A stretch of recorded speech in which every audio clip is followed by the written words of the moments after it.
조선 최고의 만석군이라 불리던 집이 있었습니다. 흉년이 3번을 지나도 무너지지 않던 집. 그 집에는 하나뿐인 장남이 있었습니다.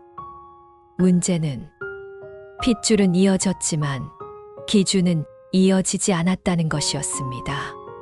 밤마다 주막 불빛 아래에서 장남은 이렇게 말하곤 했습니다. 돈은 다시 벌면 되는 거 아뇨? 도박판 위로 은전이 굴러가고 술잔은 비워질수록 가벼워졌습니다.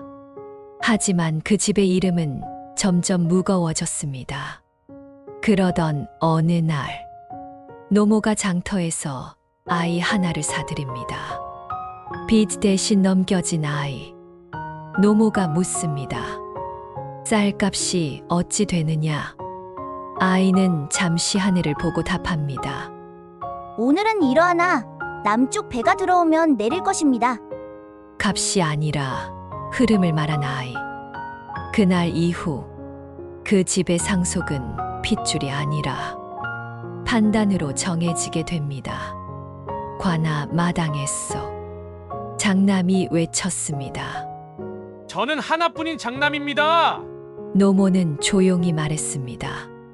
그래서 3번이나 맡겼다. 그리고 이 집은 돈을 크게 벌어 선 집이 아니다. 무너지지 않아 선 집이다. 과연 노모는 누구를 선택했을까요? 그리고 빈손으로 쫓겨난 장남은 정말 끝이었을까요? 이 이야기는 핏줄보다 무거운 것이 무엇인지 묻는 이야기입니다. 뒷내용이 궁금하시다면 끝까지 함께 해주세요. 이야기 시작 전 구독과 좋아요, 알림 설정 부탁드려요. 야담 이야기를 만드는 것에 큰 힘이 됩니다. 그리고 여러분들은 지금 어디서 이 이야기를 듣고 계신가요? 댓글로 남겨주세요. 댓글을 달아주신 모든 분들이 조선 야담의 한 이야기처럼 집안의 건강과 재물운이 넘쳐흘러서 좋은 삶을 살게 되실 겁니다. 그럼 이제 백두산신의 조선 야담 이야기 지금 시작합니다. 그 집이 조선 최고의 만석군이라 불리게 된 데에는 사연이 있었습니다. 땅이 넓어서도 아니고 창고가 크어서도 아니었습니다. 오히려 시작은 남들보다 조금 일찍 움직였다는 데 있었습니다. 장마가 길어질 기미가 보이면 물기를 먼저 돌렸고 남쪽에서 배가 늦어진다는 소식이 들리면 창고 문을 잠갔으며 값이 들썩이기 시작하면 오히려 먼저 풀어 사람들을 붙들었습니다. 남들이 눈앞의 이익을 붙잡을 때 그 집은 다음 계절을 생각했습니다. 그래서 전쟁이 지나가고 흉년이 연달아 들었을 때에도 무너지지 않았습니다. 곡식이 많아서가 아니라 먼저 움직였기 때문에 살아남았던 것입니다. 노모는 젊은 날부터 그렇게 살았습니다. 장부를 들여다볼 때에도 숫자만 보지 않았습니다. 그 숫자 뒤에 숨은 사람들의 형편을 헤아렸고 시장의 기척을 들었습니다. 값이 오르면 기뻐하기보다 왜 오르는지를 먼저 따졌고 값이 내리면 겁내기보다 어디에서 막을 수 있는지를 찾았습니다. 그리하여 모은 재산이었습니다. 한 번 크게 벌어 쌓은 돈이 아니라 여러 번 넘어질 자리를 피해가며 지켜낸 재산이었습니다. 그러나 세월은 누구에게나 공평합니다. 어느 날부터인가 손끝이 저려 장부를 오래 들고 있지 못했고 밤이 깊으면 눈이 흐려 촛불을 가까이 당겨야 했습니다. 창고를 한 바퀴 도는 일도 예전처럼 가볍지 않았습니다. 이 집의 재산은 곡식과 땅만이 아니었습니다. 신뢰와 이름, 그리고 위기 앞에서 물러서지 않는 기준이었습니다. 그것을 넘겨야 할 때가 다가오고 있었습니다. 하나뿐인 장남이 있었습니다. 어려서는 총명하다 하였고 숫자를 빨리 익혀 사람들의 기대를 받기도 했습니다. 그러나 자라면서 눈빛이 달라졌습니다. 이익이 붙는 자리에서는 누구보다 재빠르게 계산기를 두드렸으나 손해가 날 조짐이 보이면 시선을 피했습니다. 판이 어떻게 흘러가는지보다는 당장 얼마가 남는지에만 마음을 쏟았습니다. 빚을 내서라도 판을 키우면 크게 벌 수 있다고 믿었고 잠시 이익이 붙으면 그것을 실력이라 여겼습니다. 노모는 가만히 두지 않았습니다. 작은 거래를 맡겨보았고 논 한 마지기를 책임지게도 했습니다. 장터에서 단독으로 물건을 사오게 한 적도 있었습니다. 장남은 그때마다 빠르게 움직였습니다. 그러나 빠른 것이 늘 옳은 것은 아니었습니다. 값이 오른다는 말만 믿고 곡식을 묶어두었다가 상인들의 반발을 샀고 수확을 늘리겠다며 무리하게 손을 대 땅을 상하게 했으며 규모를 키우겠다고 빚을 끌어왔다가 한 번의 변동에 흔들렸습니다. 잠시 이익이 나면 더 크게 벌릴 생각부터 했고 위험이 다가오면 다시 하면 된다는 말로 넘겼습니다. 그 말이 노모의 가슴을 씻게 만들었습니다. 그리고 장남은 저녁마다 불빛이 화려한 주막으로 가서 술에 항상 취하였고 금, 은전을 올리는 도박판에도 자주 빠졌었죠. 돈은 다시 벌 수 있다 해도 신뢰는 그렇지 않습니다. 한 번 금이 가면 다시 붙는데 시간이 걸립니다. 노모는 장남의 어깨를 바라보았습니다. 이 집의 이름과 책임을 얹기에는 아직 가벼워 보였습니다. 핏줄은 이어졌으나 짐을 견딜 무게는 느껴지지 않았습니다. 어느 저녁 노모는 홀로 창고를 돌았습니다. 나무 문을 밀고 들어가니 묵은 곡식 냄새가 은은하게 퍼졌습니다. 그 냄새 속에는 수많은 계절이 쌓여 있었습니다. 비를 피해 지켜낸 해, 가뭄을 버틴 해, 전쟁 뒤 허기를 달래준 해. 그 모든 시간이 이 창고에 남아 있었습니다. 이 집은 단지 돈을 모은 집이 아니었습니다. 무너지지 않는 법을 배운 집이었습니다. 노모는 그 창고 한가운데 서서 생각했습니다.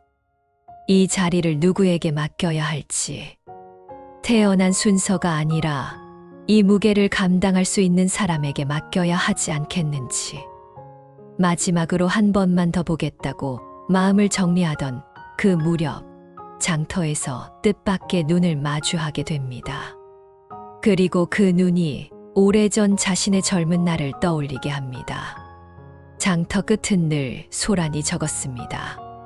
장사꾼들의 목소리도 그쯤 가면 힘이 빠지고 흙먼지와 함께 남는 것은 값이 매겨진 것들의 그림자뿐이었습니다. 그날도 마찬가지였습니다. 곡식 자루와 달장 사이 해가 기울어 그늘이 길게 늘어진 자리에서 한 아이가 서 있었습니다. 팔려 나갈 짐처럼, 그러나 짐보다도 조용히 빚 대신 맡겨진 아이라 했습니다. 부모가 남긴 것이 없었고 대신 갚아줄 것도 없으니 사람 하나가 대신 나온 셈이라 했습니다. 그런 말들은 장터에서는 드문 일이 아니었습니다. 그러나 그 아이의 표정은 드물었습니다. 울지도 않았고 사정을 하지도 않았습니다. 누군가의 눈을 붙잡으려 애쓰지도 않았습니다.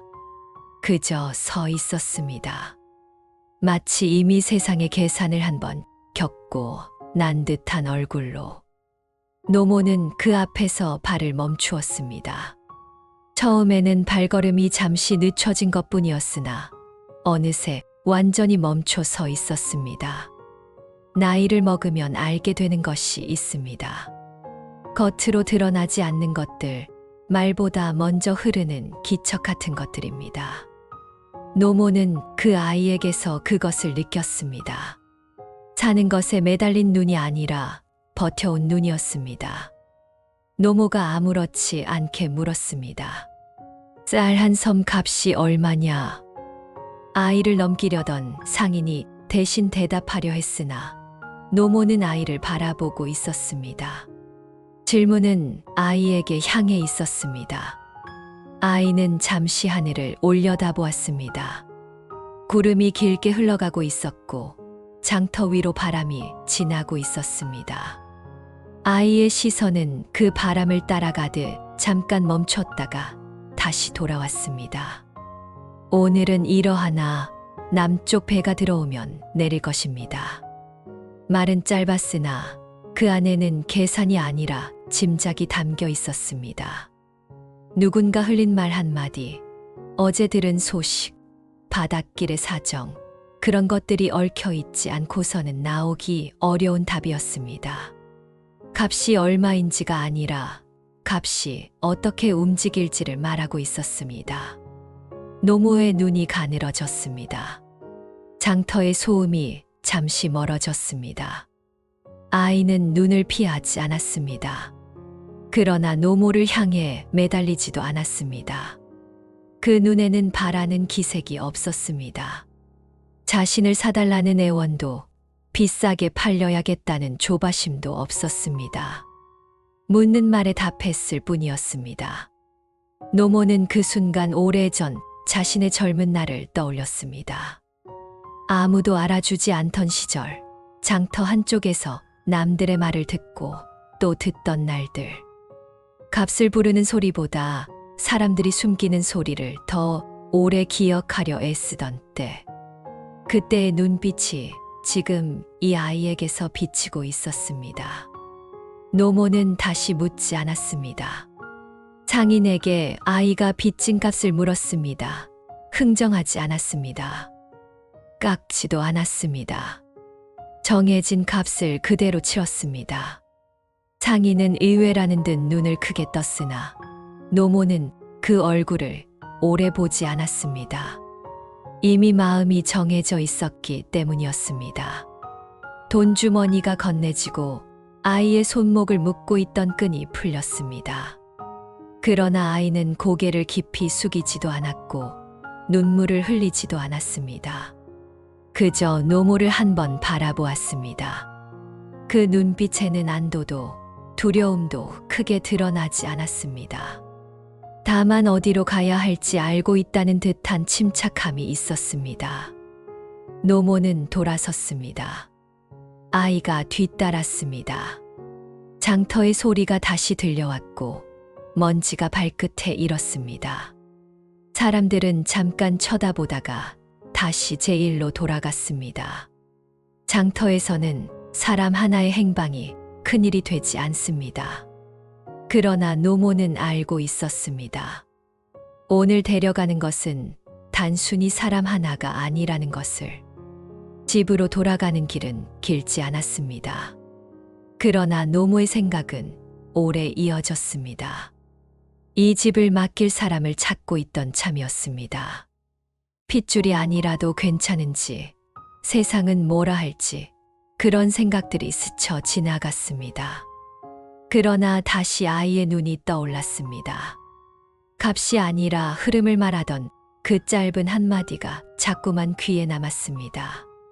그날 노모는 사람을 들인 것이 아니었습니다. 아직 자라지 않은 무엇을 들인 것이었습니다. 싹은 작지만 제대로 심기만 하면 뿌리를 내릴 터였습니다. 문제는 땅이었습니다. 이 집이 그 싹을 받아들일 수 있는지 아니면 밀어낼지. 아이와 노모의 그림자가 길게 늘어진 채 집 문을 넘었습니다. 그리고 그 순간부터 이 집의 상속은 더 이상 장남 혼자만의 문제가 아니게 되었습니다. 아이를 데리고 집 문을 넘는 순간부터 공기가 달라졌습니다. 큰 대문 안으로 들어서면 늘 묵직하게 가라앉아 있던 집안의 기운이 그날은 얇은 칼날처럼 팽팽하게 서 있었습니다. 하인들은 눈길을 숨겼고 마루 끝에서 장부를 들여다보던 장남은 손을 멈춘 채 고개를 들었습니다.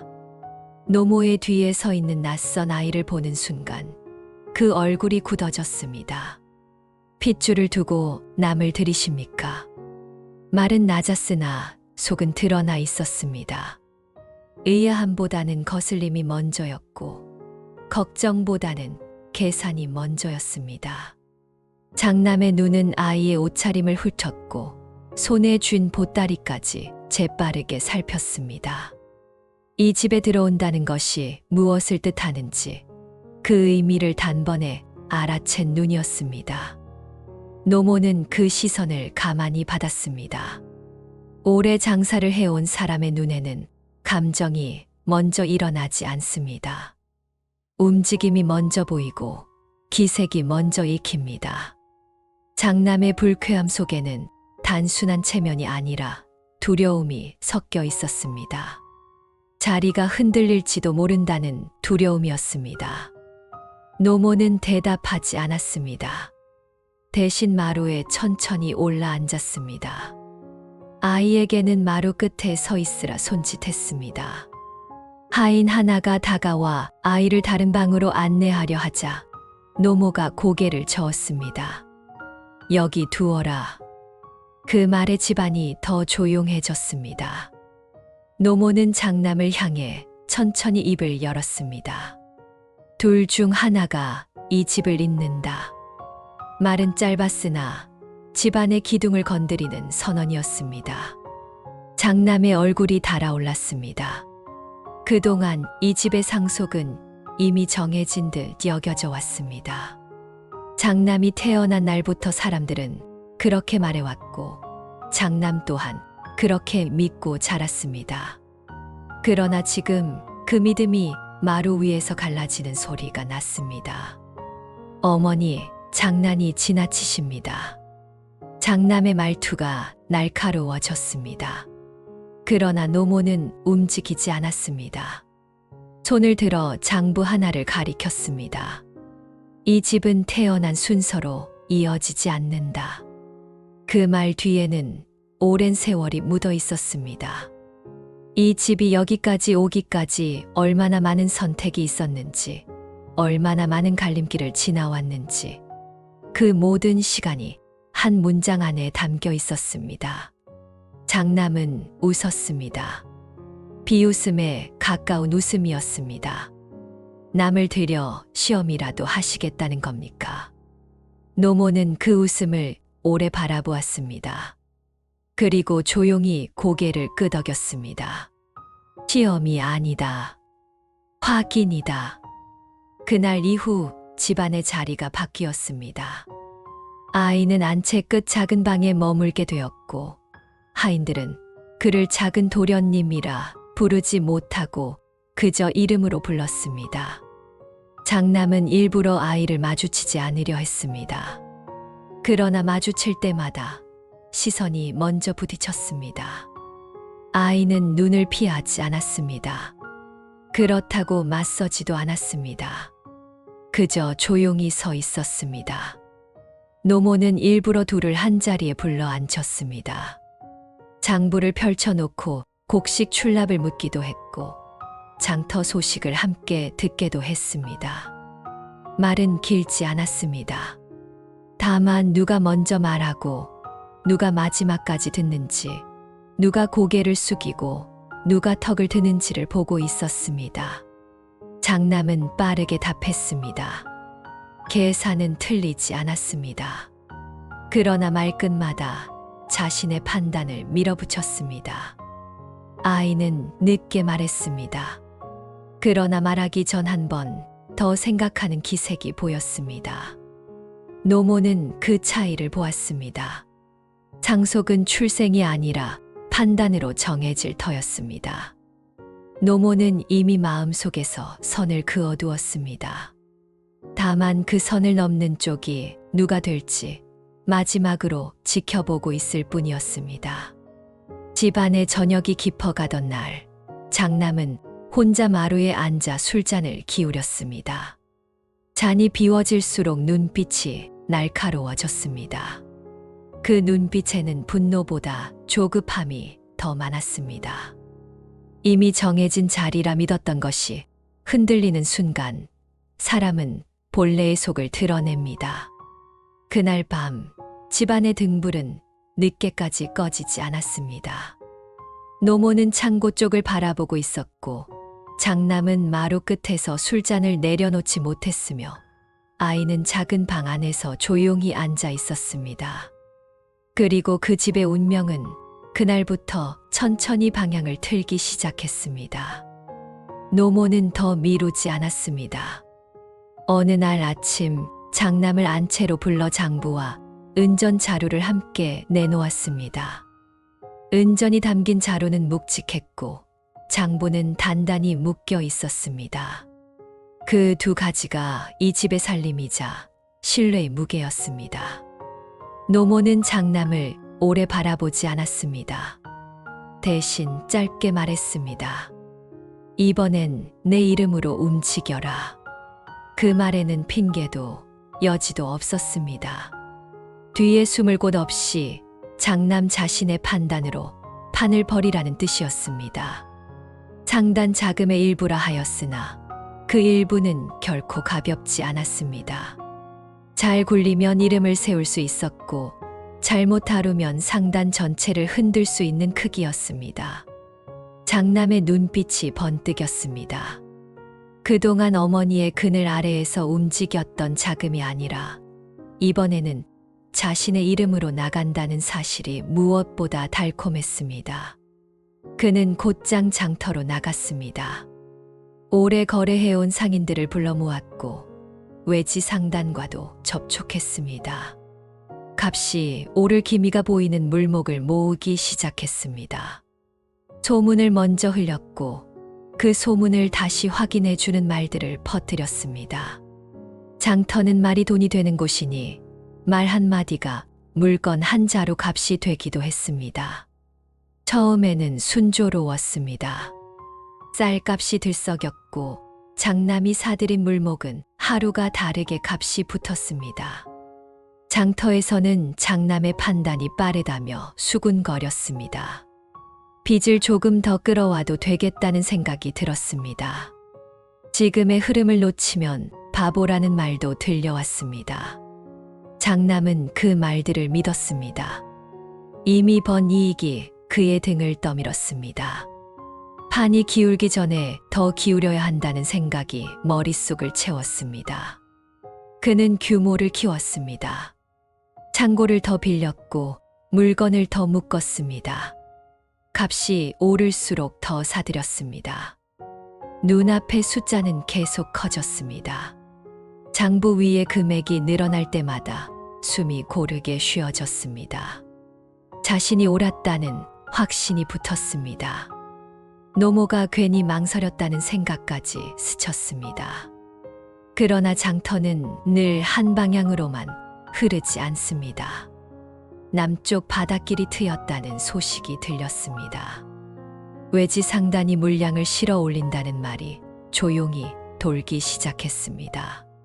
장남은 처음에는 대수롭지 않게 여겼습니다. 이미 묶어둔 물목이 많았고 시장은 쉽게 꺼지지 않을 것이라 믿었습니다. 그러나 며칠 지나지 않아 상황이 달라졌습니다.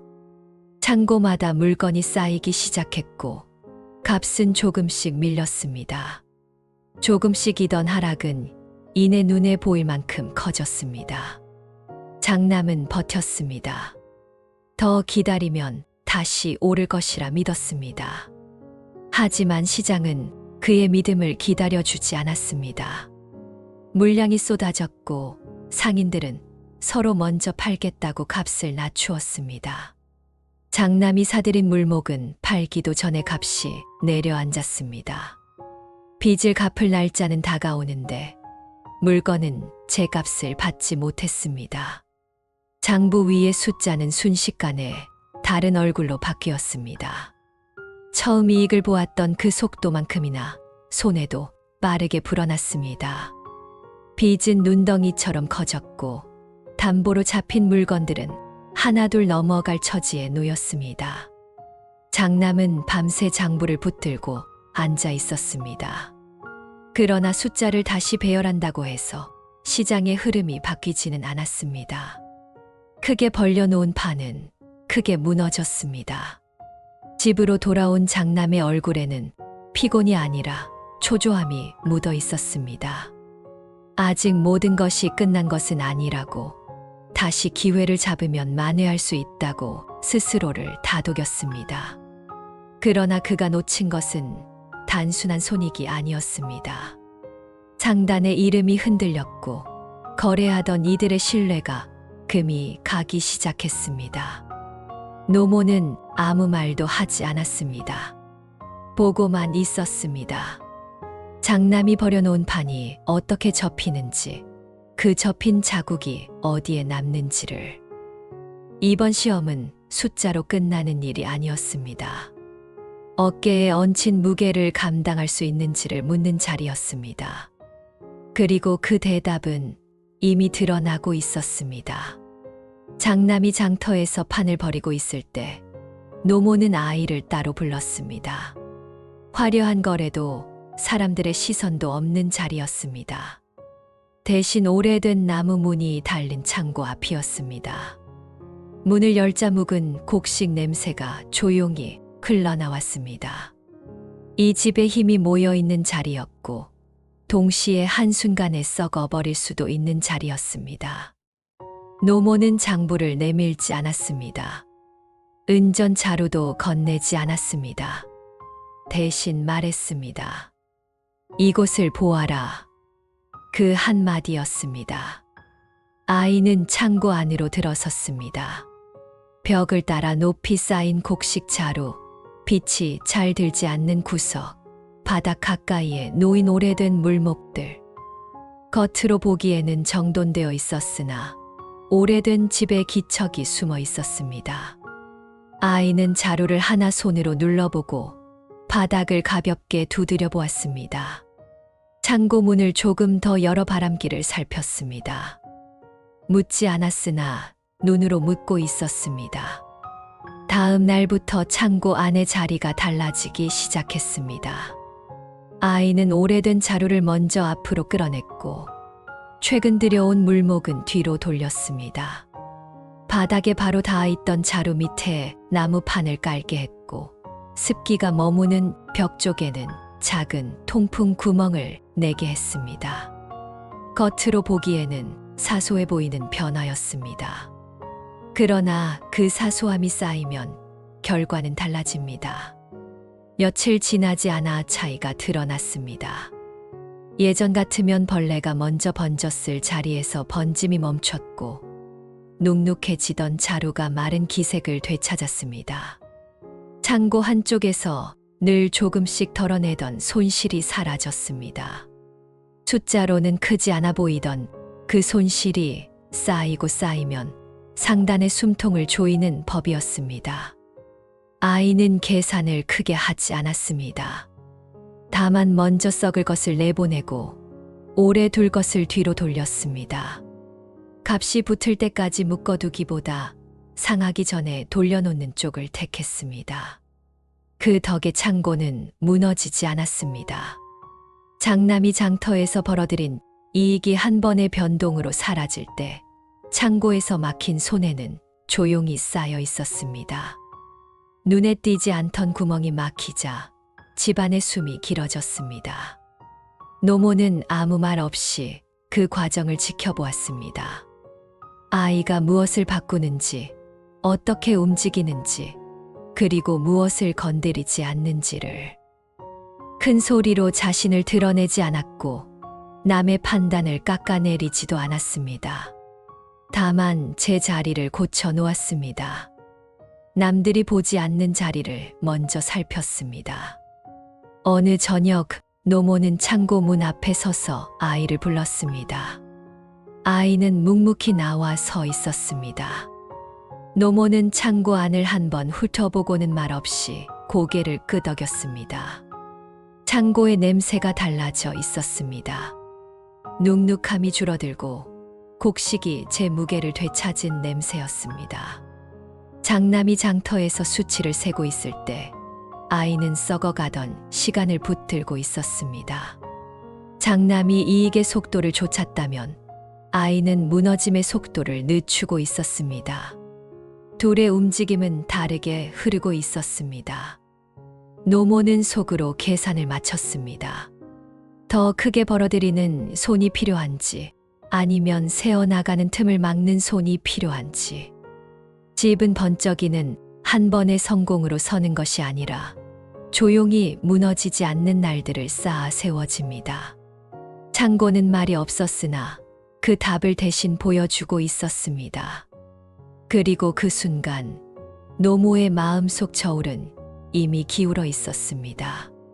상단의 장부가 다시 안채로 들어온 날, 집안 공기가 무거웠습니다. 은전 자루는 비어 있었고 담보 문서는 늘어났습니다. 겉으로 보기에는 아직 무너지지 않았으나 기둥 안쪽에 금이 간 듯한 기색이 있었습니다. 노모는 그 장부를 펼쳐놓고 오래 바라보았습니다. 숫자는 틀리지 않았습니다. 틀린 것은 숫자 사이의 거리였습니다. 그 간격이 너무 멀어져 있었습니다. 노모는 장남을 불렀습니다. 따로 사람을 세우지 않았고 장터 소식도 끼워 넣지 않았습니다. 그저 마루 위에 장부 하나를 올려놓고 장남이 다가오기를 기다렸습니다. 장남은 이미 소식을 알고 있었습니다. 장터에서 돌아오는 길에 쏟아지는 시선을 느꼈고 빚을 독촉하는 상인의 얼굴도 마주한 뒤였습니다. 그러나 아직 무너지지 않았다는 생각이 그를 붙들고 있었습니다.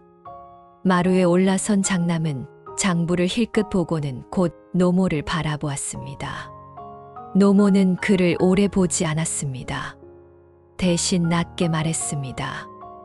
내가 잃은 건 돈이 아니다.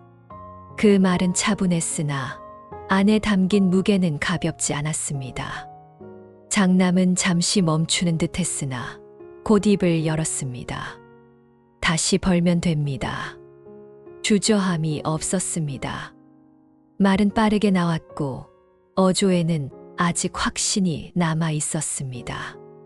이번에 무너졌으나 다음에는 붙잡을 수 있다는 생각, 손에는 언제든 만회할 수 있다는 믿음이 그 안에 서 있었습니다. 노모의 눈빛이 굳었습니다. 장남의 얼굴에는 여전히 숫자를 다루는 자의 표정이 남아 있었습니다.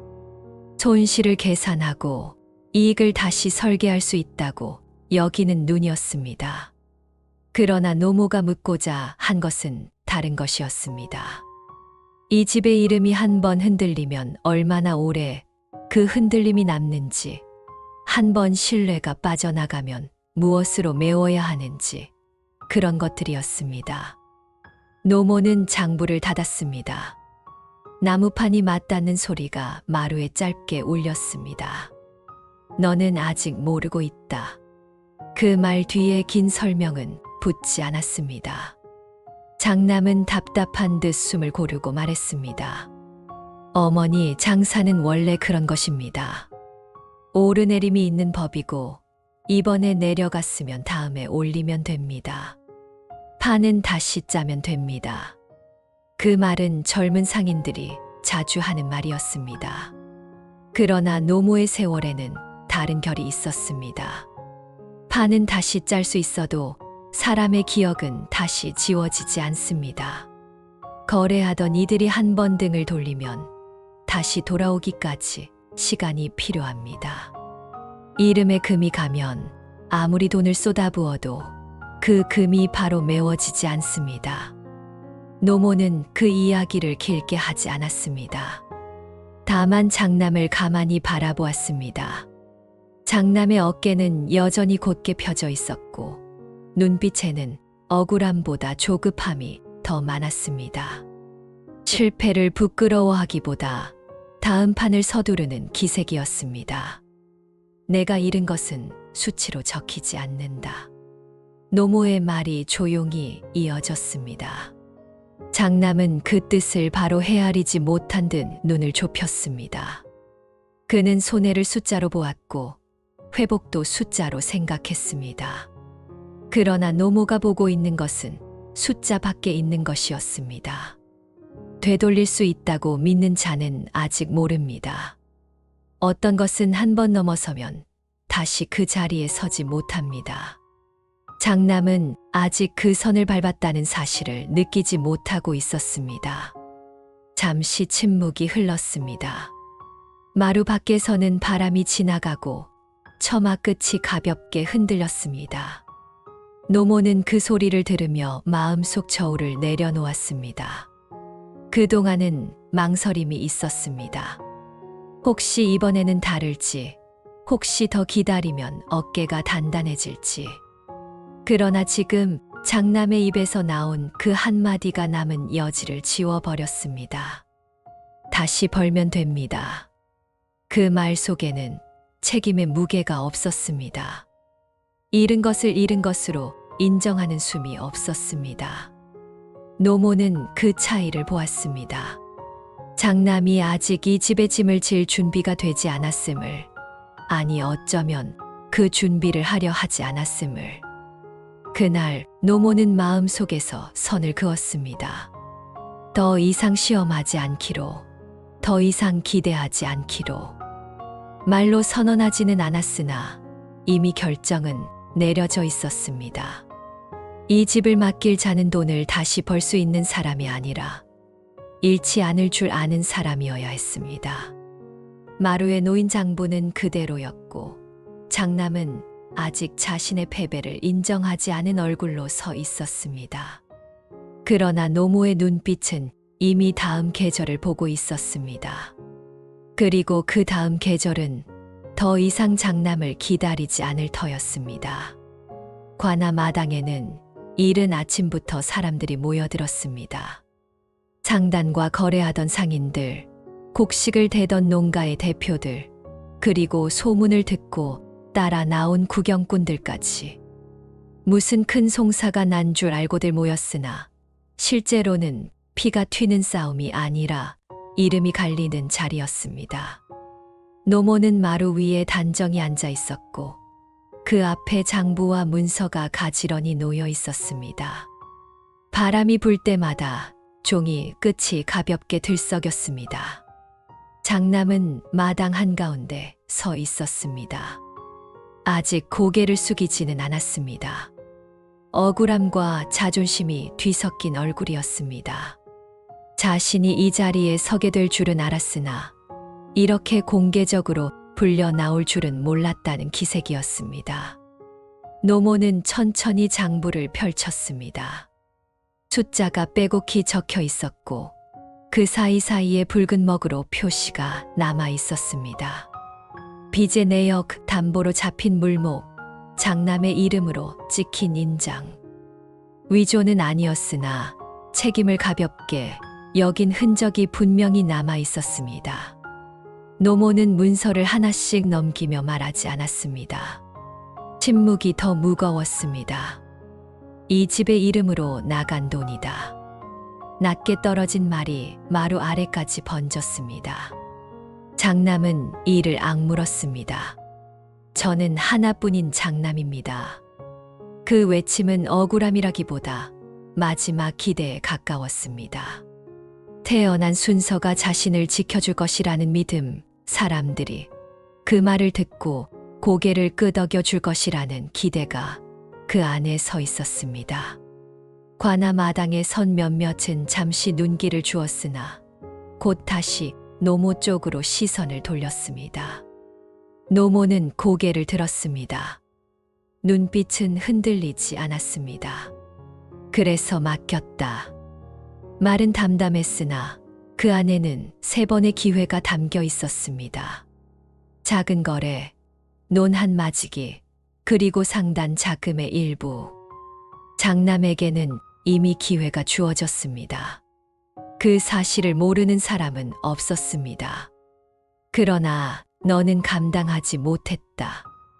노모의 시선이 장남의 어깨를 스쳤습니다. 그 어깨는 곧게 펴져 있었으나 그 위에 얹힌 무게를 느끼지 못한 자의 모양이었습니다. 돈을 움직였지만 책임은 움직이지 못했다. 관아 마당이 조용해졌습니다. 돈을 움직이는 일은 누구나 배울 수 있습니다. 빚을 내고 소문을 퍼뜨리고 값을 조절하는 기술은 장터에서 익힐 수 있습니다. 그러나 책임은 숫자처럼 옮겨지지 않습니다. 누군가의 믿음, 누군가의 생계, 그 집의 이름은 장부에 적히지 않으나 무게는 더 큽니다. 장남은 입을 열려다 말았습니다. 말로는 되돌릴 수 없는 자리에 서 있다는 것을 이제야 조금 느끼는 듯 했습니다. 그러나 아직 완전히 깨닫지는 못했습니다. 억울함이 남아 있었고 변명의 문장이 입안에서 맴돌고 있었습니다. 노모는 창고 기록을 들어 보였습니다.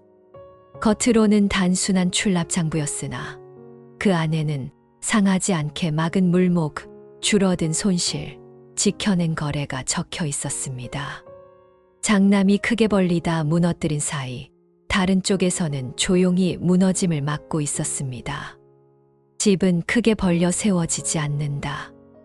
노모의 말이 이어졌습니다. 무너지지 않게 붙드는 손으로 세워진다. 그 말은 특정한 이름을 부르지 않았으나 모두가 알고 있었습니다. 장남의 귀에도 분명히 닿았을 것입니다. 관아의 공기가 달라졌습니다. 처음에는 구경이었으나 이제는 판결의 자리가 되었습니다. 장남은 마지막으로 한 번 더 목소리를 높이려 했습니다. 그러나 그 외침은 이미 힘을 잃고 있었습니다. 장남이라는 이름은 그날 더 이상 방패가 되지 못했습니다. 노모는 장부를 덮었습니다. 나무판이 맞물리는 소리가 또렷하게 울렸습니다. 그 소리가 선언과도 같았습니다. 그 순간 이 집의 상속은 태어난 순서에서 떨어져 나왔습니다. 남은 것은 자격뿐이었습니다. 그리고 그 자격은 이미 다른 쪽으로 기울어 있었습니다. 관아 마당의 공기가 가라앉은 뒤 노모는 더 길게 말하지 않았습니다. 이미 할 말은 앞선 장부와 기록 속에 다 들어 있었습니다. 사람들은 숨을 죽인 채 다음 말을 기다리고 있었습니다. 장남의 얼굴에는 아직도 어딘가 기대가 남아 있었습니다. 어머니가 마지막에는 손을 내밀어 줄 것이라는, 핏줄을 끊지는 않을 것이라는 믿음이 남아 있었습니다. 노모는 그 눈을 잠시 바라보다가 시선을 거두었습니다. 나는 너를 여기까지다. 짧은 문장이었으나 그 안에는 긴 세월이 들어 있었습니다. 기회를 주었던 시간, 기다렸던 밤, 혹시나 달라질까 바라보던 마음이 그 한 문장에 접혀 있었습니다. 장남의 얼굴이 순간 굳었습니다. 말뜻을 이해하지 못해서가 아니라 이해하고 싶지 않아서였습니다. 어머니, 저는... 장남이 말을 잇기도 전에 노모의 손이 가볍게 들렸습니다. 더 이상의 변명은 필요 없다는 표시였습니다. 이 자리는 다투는 자리가 아니었습니다. 판단이 끝난 자리였습니다. 노모는 관아의 관리에게 문서를 건넸습니다. 이미 작성된 상속 문서였습니다. 상단의 권리와 창고, 논과 물목의 관리권이 모두 새 이름으로 옮겨 적혀 있었습니다. 사람들 사이에서 낮은 숨소리가 흘렀습니다. 말은 나오지 않았으나 누구나 그 의미를 알고 있었습니다. 상단과 재산은 저 아이에게 간다. 노모의 말은 담담했습니다. 마치 오래전에 정해두었던 것을 이제야 꺼내는 듯했습니다. 아이는 마루 끝에 서 있었습니다. 고개를 깊이 숙이지도 놀란 기색을 크게 드러내지도 않았습니다. 다만 무게를 느끼는 얼굴이었습니다. 갑자기 주어진 자리가 아니라 오래 지켜본 끝에 맡겨진 자리임을 아는 눈이었습니다. 장남의 숨이 거칠어졌습니다. 그는 한 걸음 앞으로 나섰습니다. 핏줄을 버리십니까? 그 말에는 분노와 절박함이 섞여 있었습니다. 그러나 노모는 흔들리지 않았습니다. 핏줄은 버리는 것이 아니다. 감당하지 못하면 내려놓는 것이다. 노모의 시선이 다시 장남을 향했습니다. 앞을 보는 자가집을 잇는다. 그 말은 누군가를 높이기 위한 말이 아니었습니다. 다만 기준을 다시 세우는 말이었습니다. 이 집이 여기까지 올 수 있었던 이유, 그리고 앞으로도 서 있으려면 무엇이 필요한지를 분명히 하는 말이었습니다. 관아 마당에 선 사람들은 고개를 끄덕이지도 고개를 젓지도 않았습니다. 그러나 침묵이 고통이었습니다. 이 집이 무너지지 않았던 이유를 그들 또한 알고 있었습니다. 이름이 아니라 선택으로 여기까지 왔다는 사실을. 장남은 한동안 말을 잇지 못했습니다. 손이 떨렸고 입술이 굳었습니다. 자신이 설 자리라 믿었던 곳이 발밑에서 사라지는 순간이었습니다. 그러나 그 자리는 빼앗긴 것이 아니라 스스로 밀어낸 자리였습니다. 그 사실을 인정하는 데에는 시간이 필요했습니다. 노모는 더 머물지 않았습니다. 자리에서 일어나 관아 마루를 내려섰습니다. 선언은 끝났고 판결은 떨어졌습니다. 누가 울고 누가 분노하든 상속은 이제 돌이킬 수 없었습니다. 그날 관아를 나서는 노모의 걸음은 느렸으나 흔들리지 않았습니다. 장남은 그 자리에 한동안 서 있었습니다. 아이는 뒤따르지 않았습니다. 그 또한 알고 있었습니다. 오늘 받은 것은 재산이 아니라 책임이라는 것을. 그리고 그 책임은 이제 이 집의 다음 계절을 가를 무게가 될 터였습니다. 관아에서 돌아오는 길은 길지 않았으나 집 문 앞에 이르기까지 아무도 먼저 말을 꺼내지 않았습니다. 노모는 앞장서 걸었고 아이는 한 발 물러서 따라왔으며 장남은 뒤에서 발걸음을 맞추지 못한 채 걸었습니다. 바람이 불어 먼지가 일었고 길모퉁이를 돌 때마다 시선이 따라붙었습니다. 소문은 이미 장터를 한 바퀴 돌고 온 듯 했습니다. 대문을 넘자 집안의 기척이 낮게 가라앉았습니다. 하인들은 고개를 숙였고 마루는 텅 비어 있었습니다. 그 자리는 오랫동안 장남이 앉아 장부를 펼치던 자리였습니다. 그러나 그날은 빈 채로 남아 있었습니다. 노모는 안채로 들어가기 전 잠시 멈췄습니다. 뒤를 돌아보지는 않았습니다. 다만 낮은 목소리로 말했습니다. 짐을 챙겨라. 그 말에는 분노도 떨림도 없었습니다. 이미 결론을 내린 사람의 어조였습니다. 장남은 잠시 서 있었습니다. 무슨 말을 더 해야 할지, 무엇을 붙잡아야 할지 알 수 없는 얼굴이었습니다. 그러나 집 안의 기운은 이미 그를 밀어내고 있었습니다. 장남은 방으로 들어갔습니다.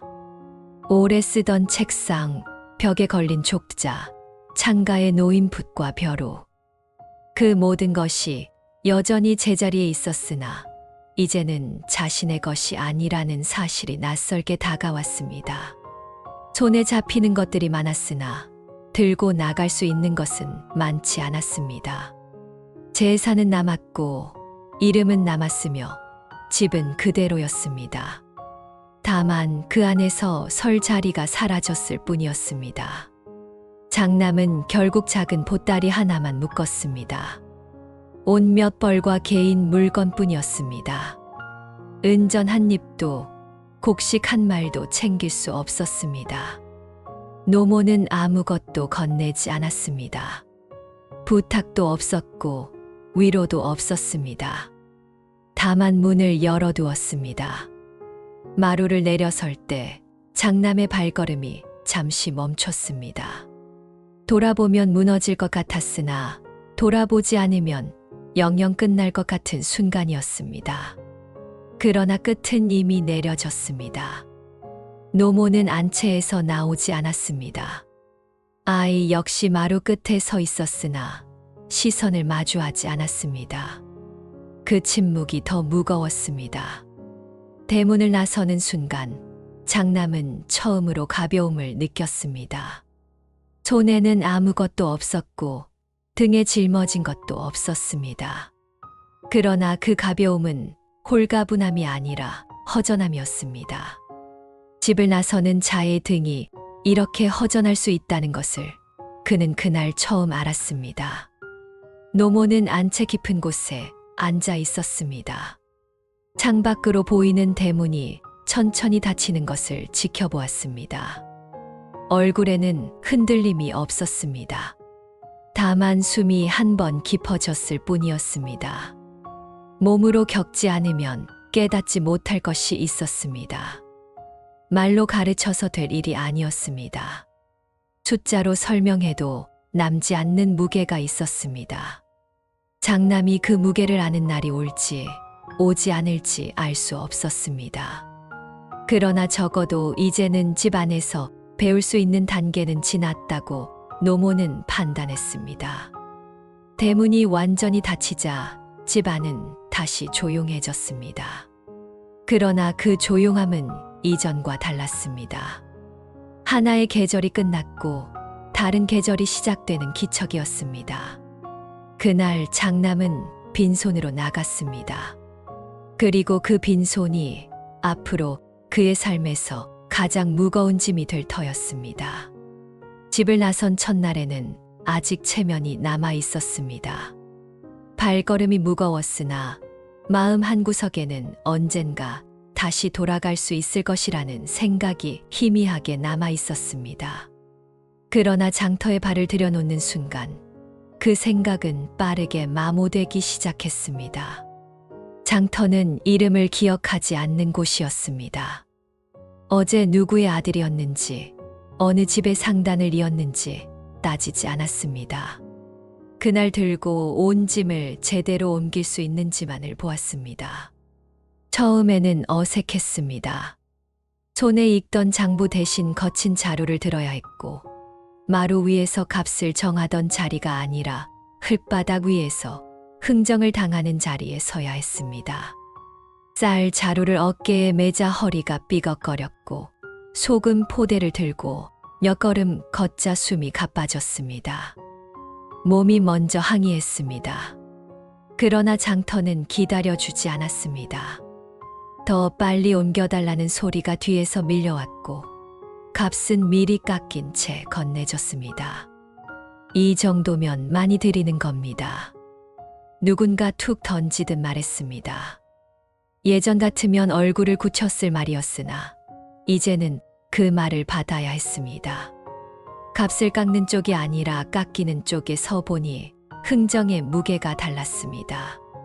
돈 한 잎이 왜 그렇게 쉽게 오르내렸는지, 그 사이에 어떤 숨이 들어 있었는지를 그제야 조금 알 것 같았습니다.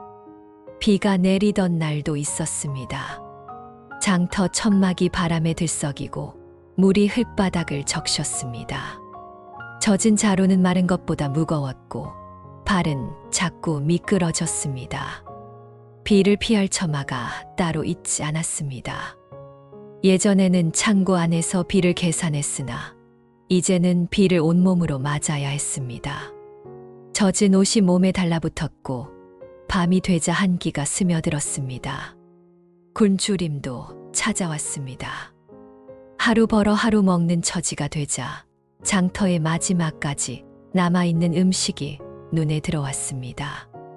값을 흥정하던 사람이 이제는 값이 남은 것만을 고르는 사람이 되었습니다. 배가 고프면 생각도 짧아졌고 몸은 더 빨리 지쳤습니다. 돈을 세던 손이 이제는 동전 몇 잎을 쥐고 오래 바라보는 손이 되었습니다. 그러나 장터는 가르치는 곳이기도 했습니다. 짐을 나르며 사람들의 말을 들었습니다. 상인들이 왜 값을 서두르는지, 농가 사람들이 왜 조급해하는지, 소문 하나가 어떻게 사람을 흔드는지.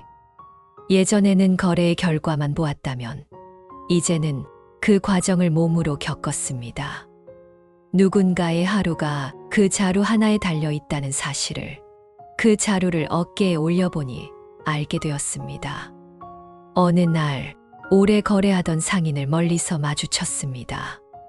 상인은 잠시 눈길을 주었으나 아무 말 없이 지나쳤습니다. 그 침묵이 더 아팠습니다. 이름이 사라진 자리는 그렇게 조용히 비워졌습니다. 한 번 흔들린 신뢰가 얼마나 오래 남는지, 그 여파가 얼마나 깊은지 이제는 피부로 느껴졌습니다. 이제는 선택하는 쪽이 아니었습니다. 물건을 고르는 자리가 아니라 이를 얻기 위해 손을 드는 자리였습니다. 누군가 고개를 끄덕여야 하루가 이어졌습니다.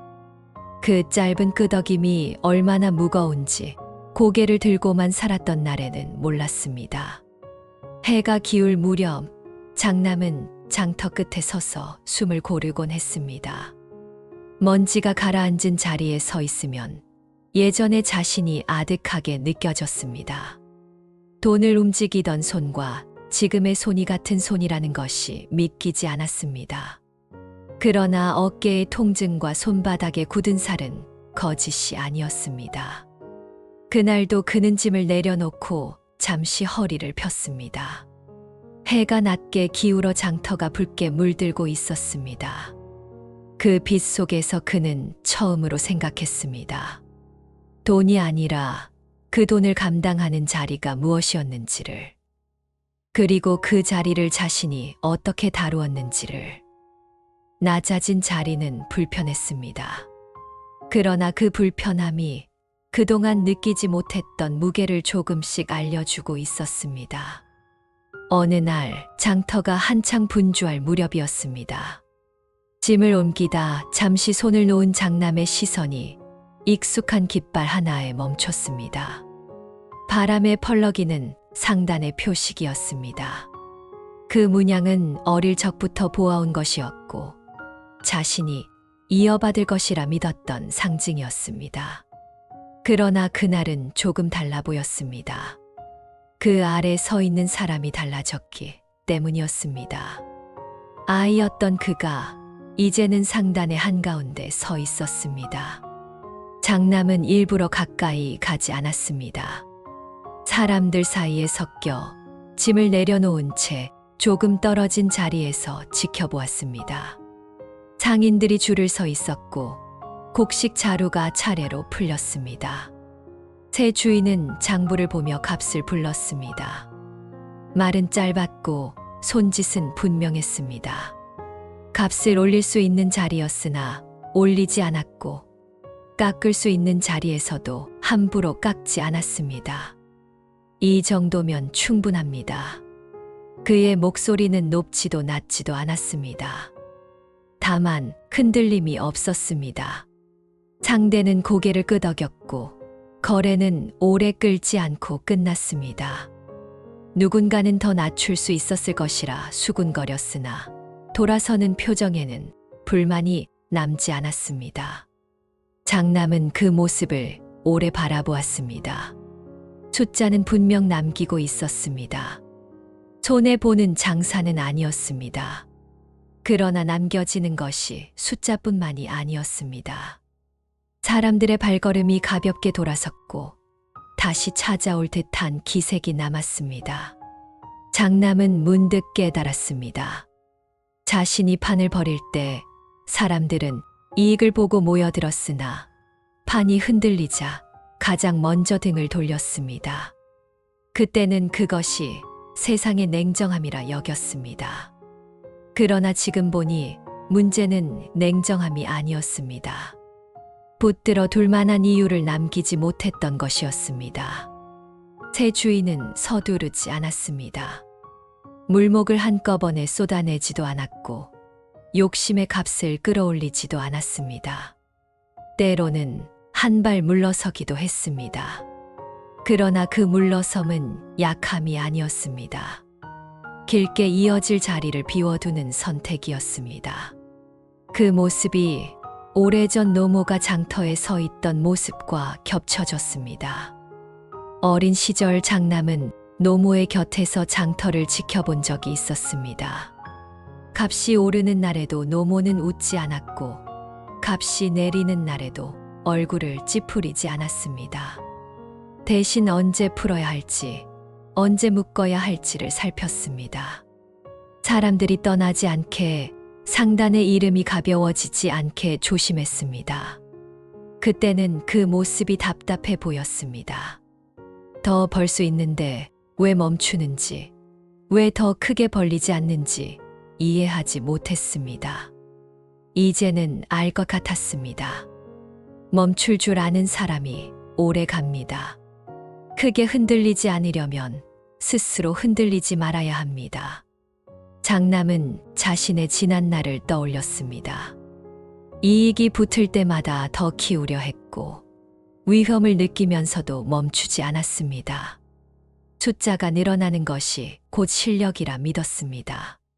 그러나 숫자는 바람에 흔들렸고, 남은 것은 빛과 금간 이름이었습니다. 그는 짐을 다시 어깨에 올렸습니다. 어깨가 예전보다 단단해진 듯 느껴졌습니다. 단단해진 것이 근육인지 마음인지 스스로도 분간이 가지 않았습니다. 다만 한 가지는 분명했습니다. 자신은 당장의 이득을 좇았고 노모는 무너지지 않는 길을 택했다는 것. 그 차이가 지금의 자리를 만들었다는 것. 멀리서 바라보는 자리였으나 그 거리가 오히려 또렷하게 보여주었습니다. 상단의 깃발은 여전히 펄럭이고 있었고 그 아래 서 있는 사람은 흔들리지 않았습니다. 장남은 처음으로 그 자리가 단순히 빼앗긴 것이 아님을 인정했습니다. 감당하지 못해 내려온 자리였다는 사실을. 해가 기울 무렵 그는 고개를 숙인 채 장터를 떠났습니다. 발걸음이 무겁지는 않았습니다. 다만 예전과는 다른 생각이 함께 걸음을 옮기고 있었습니다. 계절이 한 번 바뀌고 나서야 장남은 집 앞까지 다시 걸어왔습니다. 대문은 예전과 다르지 않았습니다. 기둥은 그대로였고 문짝에 남은 흠집도 기억 속 그대로였습니다. 달라진 것은 그 앞에 선 사람뿐이었습니다. 예전에는 그 문을 당연히 열고 들어가던 발걸음이 이제는 한 걸음도 쉽게 떼어지지 않았습니다. 손을 들어 문을 두드리려다 몇 번이나 멈추었습니다. 들어갈 자격이 있는지 아니면 이곳이 더 이상 자신의 자리가 아닌지 스스로도 확신이 없었습니다. 장터에서 흙을 묻히고 돌아오는 길, 몇 번이나 돌아설까도 생각했습니다. 그러나 발은 결국 이 문 앞까지 데려다 놓았습니다. 그는 고개를 들지 못했습니다. 문을 바라보는 것조차 쉽지 않았습니다. 한때는 이 집의 안채와 창고를 마음대로 드나들던 사람이었으나 이제는 한 발짝 물러서야 할 처지가 되었습니다. 몇 달 사이에 어깨는 더 굳어 있었고 손바닥에는 굳은 살이 박혀 있었습니다. 그 흔적이 지난 시간을 말해주고 있었습니다.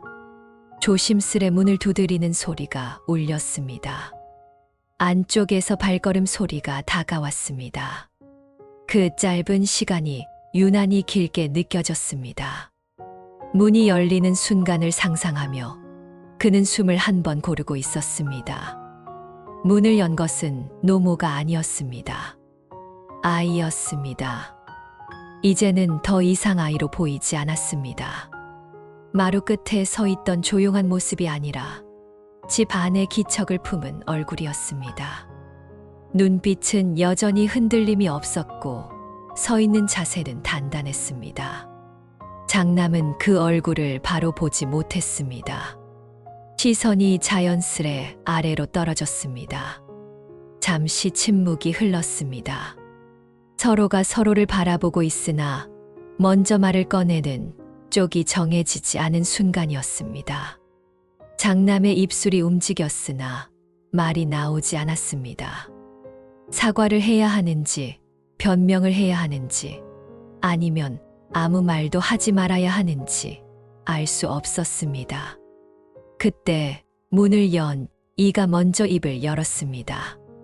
들어오십시오. 짧은 말이었습니다. 그러나 그 안에는 지난 몇 달의 시간이 담겨 있었습니다. 비웃음도 없었고 우쭐함도 없었습니다. 다만 자리를 지키는 자의 태도가 담겨 있었습니다.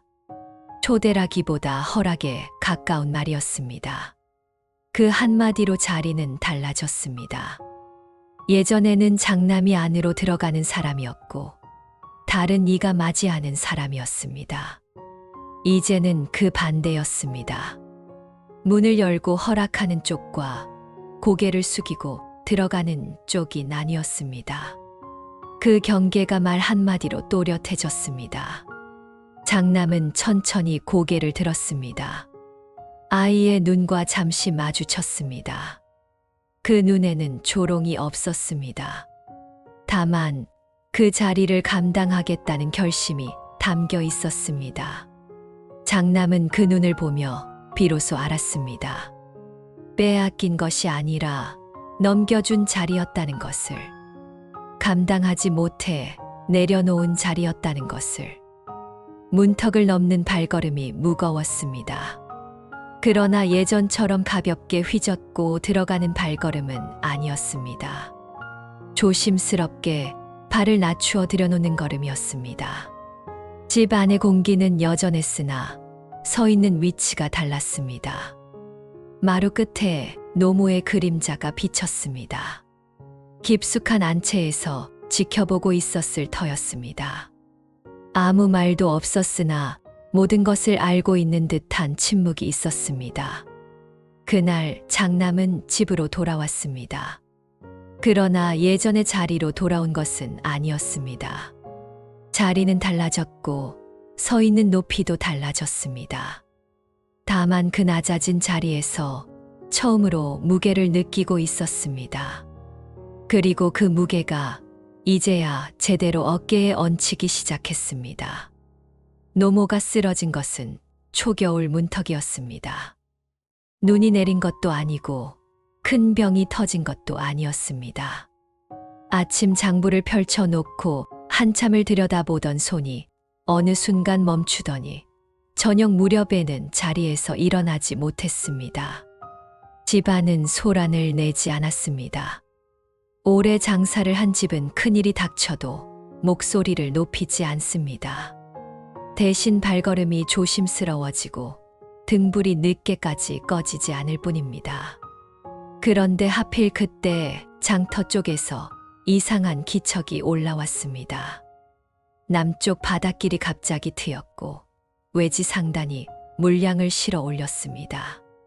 값은 내려앉기 시작했습니다. 쌀값은 하루 사이에 2번 바뀌었고 소금 자루는 내놓자마자 값이 꺾였습니다. 덤핑이라는 말이 돌았습니다. 판을 흔들어 자리를 빼앗겠다는 속셈이 보이는 움직임이었습니다. 상단 사람들은 안채를 기웃거렸습니다. 예전 같으면 노모가 먼저 나서 지금은 묶어라 혹은 지금은 풀어라 한마디로 끝냈을 일입니다. 그러나 노모는 몸을 일으키지 않았습니다. 대신 새 주인을 곁으로 부르고 장남까지 함께 들여앉혔습니다. 노모는 눈을 감은 채 한참을 듣기만 하다가 마른 목소리로 짧게 말했습니다. 보여주라. 명령도 아니고 훈계도 아니었습니다. 이제는 대신 결정해 주지 않겠다는 말이었습니다. 새 주인은 고개를 숙이고 조용히 자리에서 일어났습니다. 장남도 따라 나섰습니다. 예전 같으면 앞에 섰을 사람이 그날은 한 발 뒤에서 걸었습니다. 뒤에서 걷는 걸음은 느립니다. 대신 보이는 것이 많습니다. 장터는 어수선했습니다. 외지 상단 쪽에는 사람이 몰렸고 그쪽 상인들이 이 값에 안 사면 내일은 더 비쌉니다. 같은 말로 사람들을 흔들었습니다. 그 와중에 농가에서 사람 몇이 찾아왔습니다. 파종 전에 맺어둔 계약 가격이 있는데 지금 장터 값이 계약 아래로 내려앉았으니 그대로 넘기면 손해라는 이야기였습니다. 계약을 바꾸자 아니면 일부라도 다시 보자 그런 말들이었습니다. 사람들 눈은 한결같았습니다. 노모가 쓰러졌다는 소문이 이미 장터를 돌았기 때문입니다. 지금이 틈이라고 생각하는 눈이 섞여 있었습니다. 새 주인은 장부를 펼쳤습니다. 계산만 하면 답은 쉬웠습니다. 시장 값에 맞추면 손실을 줄일 수 있고 계약을 흔들어도 당장은 숨을 고를 수 있습니다. 그러나 그 길을 택하면 농가가 먼저 흔들리고 다음에는 상인이 흔들리고 끝에는 상단 이름이 흔들립니다. 흔들리는 이름은 값으로 붙지 않습니다. 한 번 금이 가면 오래 남습니다. 장남이 조심스럽게 입을 열었습니다. 지금은 맞추지 않으면 손해가 큽니다. 새 주인은 한참 말이 없었습니다. 눈은 장부 위에 있었지만 듣는 것은 장터의 숨이었습니다. 그는 결국 고개를 들었습니다. 목소리는 낮았으나 결이 단단했습니다. 손해는 계산이 됩니다. 그런데 신뢰는 계산이 되지 않습니다. 그리고 그는 농가 계약을 그대로 지켰습니다. 시장보다 조금 높은 값을 맞췄고 대신 물량을 무리하게 늘리지 않았습니다. 팔리는 만큼만 풀고 남는 것은 묶었습니다. 외지 상단과 맞불을 놓지 않았습니다. 그 판에 같이 뛰어들면 결국 함께 넘어지기 때문입니다. 싸우지 않는 것이 물러섬은 아닙니다. 오래 갈 길을 택하는 쪽이 있습니다. 며칠은 상단 창고가 조용했습니다. 장부에는 붉은 표시가 찍혔고 상단 사람들 속에서는 너무 버티는 것 아니냐는 불안이 나오기도 했습니다. 그러나 바람은 오래 한쪽으로만 불지 않습니다. 외지 상단은 싸게 푼 만큼 남는 것이 없었습니다. 며칠이 지나자 그쪽 창고가 먼저 비기 시작했고 물량을 걷어들이는 움직임이 보였습니다. 값은 천천히 제자리를 찾아갔습니다. 그때부터 농가 쪽 말이 바뀌었습니다. 저 집은 약속을 어기지 않는다. 그 한 줄이 돌아다니기 시작하면 장터는 다시 균형을 잡습니다. 사람은 이익보다 기억으로 움직일 때가 많습니다. 장남은 그 과정을 곁에서 지켜봤습니다. 예전의 자신이라면 한 번 더 빚을 끌어와 덤핑에 맞섰을 것입니다. 값이 내려가면 더 사들였을 것입니다. 그리고 한 번 더 흔들렸을 것입니다. 그러나 새 주인은 더 벌려서 이기려 하지 않았습니다. 지켜서 버텼습니다. 그 차이가 장터의 판을 바꿨습니다. 장남은 집으로 돌아오는 길에 말이 없었습니다. 침묵은 반성의 표시가 아니라 계산이 바뀌는 소리입니다. 안채로 돌아왔을 때 노모는 여전히 누워 있었습니다. 새 주인은 무릎을 꿇고 간단히 보고했습니다. 노모는 눈을 천천히 떴습니다. 얼굴에는 기쁨도 슬픔도 크게 없었습니다. 다만 확인한 사람의 숨이 한 번 길게 나왔습니다. 이제는 내가 아니라 내 판단으로 서라. 노모는 잠시 숨을 고르고 마지막으로 덧붙였습니다. 곡식은 다시 심을 수 있다. 사람은 스스로 뿌리를 내려야 한다. 그 말은 새 주인에게는 책임이었고 장남에게는 다시 서라는 뜻이었습니다. 장남은 그제야 처음으로 고개를 깊이 숙였습니다. 그 고개에는 말이 없었습니다. 말 대신 몸으로 배운 시간이 얹혀 있었습니다. 며칠 뒤 또 다른 일이 생겼습니다. 이번에는 값의 싸움이 아니라 관아의 손이었습니다.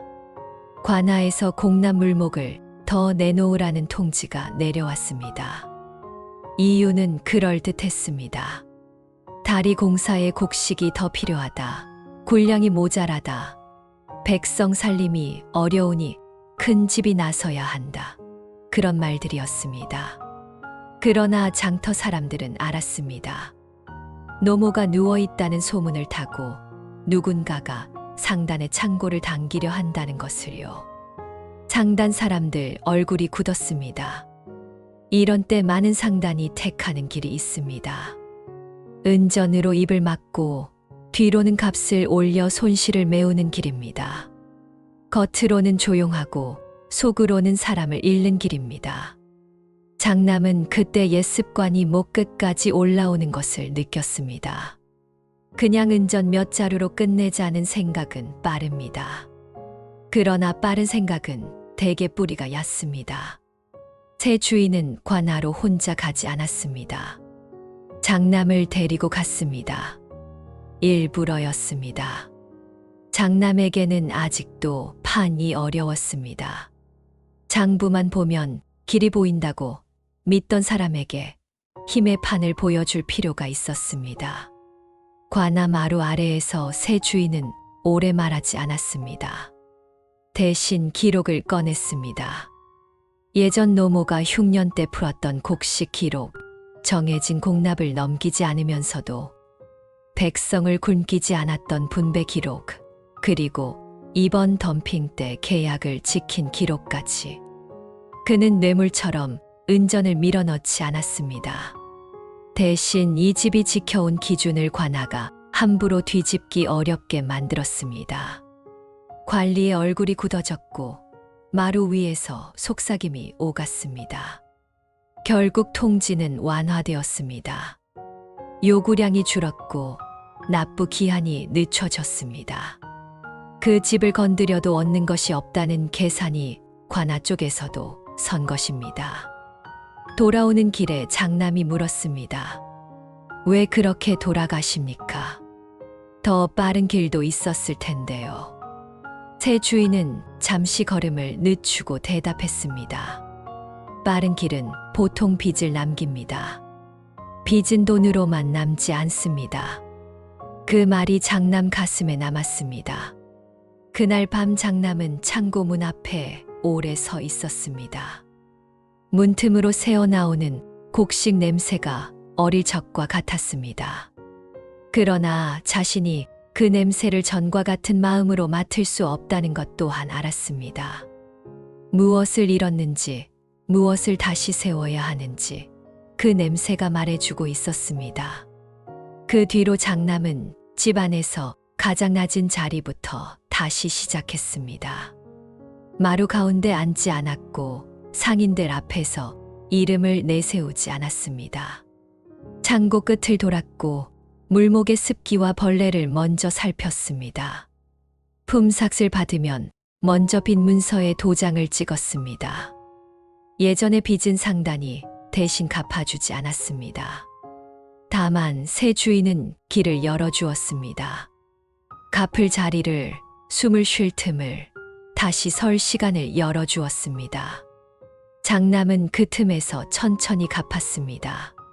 하루에 한 번, 한 달에 한 번. 숫자는 작아도 흐름은 끊기지 않았습니다. 어느 날 새 주인은 일부러 까다로운 거래 하나를 장남에게 맡겼습니다. 값이 흔들리는 물목이었고 조금만 욕심을 내면 금세 무너질 거래였습니다. 장남은 며칠을 장부만 보지 않았습니다. 장터를 돌고 사람들 말끝을 듣고 물길과 날씨를 살폈습니다. 그리고 빚을 당겨오지 않았습니다. 욕심을 부리지 않았습니다. 손에 쥘 수 있는 만큼만 쥐었습니다. 거래는 크게 남지 않았으나 깔끔하게 끝났습니다. 새 주인이 장부를 보며 말했습니다. 이번엔 서두르지 않으셨군요. 장남은 웃지 않고 대답했습니다. 지킬 것을 먼저 생각했습니다. 그 말은 잘해냈다는 자랑이 아니었습니다. 이제야 배웠다는 인정이었습니다. 그 인정이 장남의 자리를 바꿨습니다. 그는 집 안에서 앞에 서는 사람이 되지는 않았습니다. 대신 무너지지 않게 바치는 사람이 되었습니다. 그것이 그에게 더 맞는 자리였습니다. 몇 해가 지나 장남은 작은 가게를 열었습니다. 상단과 같은 물목으로 맞서지 않았습니다. 경쟁하지 않았고 이름을 빌려 장사를 벌리지도 않았습니다. 상단과 겹치지 않는 품목을 골랐고 거래선 일부는 서로 나누어 썼습니다. 때로는 상단에서 물건을 넘겨주었고, 때로는 장남이 먼저 길을 닦아주었습니다. 사람들은 그를 여전히 그 집 장남이라 부르기도 했으나 시간이 지나자 그의 이름으로 불렀습니다. 스스로 뿌리를 내린다는 말이 그런 것이었습니다. 새 주인은 여전히 크게 벌지 않았습니다. 대신 쉽게 무너지지 않았습니다. 값이 오르면 왜 오르는지를 먼저 물었고, 값이 내리면 어디에서 막을지부터 찾았습니다. 장남이 처음 장터에서 보았던 노모의 젊은 날이 어느새 이 집 안에서 다른 얼굴로 이어지고 있었습니다. 그리고 그 집은 훗날 만석군 집이라기보다 무너지지 않는 집이라 불렸습니다.